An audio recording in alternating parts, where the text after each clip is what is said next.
દર્શક મિત્રો, આપ જોઈ રહ્યા છો ગુજરાતની એક એવી ચેનલ કે જે તમારા શહેરના પળે પળના સમાચારો તમારા સુધી પહોંચાડે છે. સ્વાગત છે આપનું A1 અભિક્રાઇમ ન્યૂઝમાં. હું છું એન્કર અર્પિતા પટેલ. કચ્છના ભુજમાં રાજ્યમંત્રીની અધ્યક્ષતામાં પ્રાકૃતિક કૃષિ કાર્યશાળા કચ્છના પ્રગતિશીલ ખેડૂતોનું સન્માન કરવામાં આવ્યું. ભુજ ખાતે રાજ્યમંત્રી ત્રિકમભાઈ છાંગાના અધ્યક્ષસ્થાને પ્રાકૃતિક કૃષિ કાર્યશાળાનું ભવ્ય આયોજન કરવામાં આવ્યું હતું. વડાપ્રધાન નરેન્દ્ર મોદીના 12 વર્ષના સફળ સુશાસનની ઉજવણીના ભાગરૂપે યોજાયેલા કાર્યક્રમમાં ખેડૂતોને રાસાયણિક ખેતી ત્યજી પ્રાકૃતિક ખેતી અપનાવવા આહવાન કરાયું હતું. મંત્રીએ જણાવ્યું કે ધૂળમાંથી ધાન પેદા કરતા કચ્છનો ખેડૂત હવે પ્રાકૃતિક ખેતી દ્વારા રાષ્ટ્ર ઉત્થાનમાં સહભાગી બને તે સમયની જરૂરિયાત છે.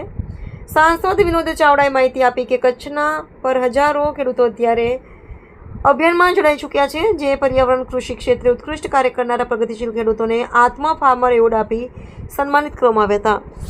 કાર્યક્રમમાં ખેત પેદાશોના સ્ટોલ અને વિવિધ સરકારી યોજનાઓની માહિતી પ્રદર્શિત કરી કિસાનોને આત્મનિર્ભર બનવા માર્ગદર્શન પૂરું પાડવામાં આવ્યું હતું. રિપોર્ટર ભરત ઠાકોર, કચ્છ.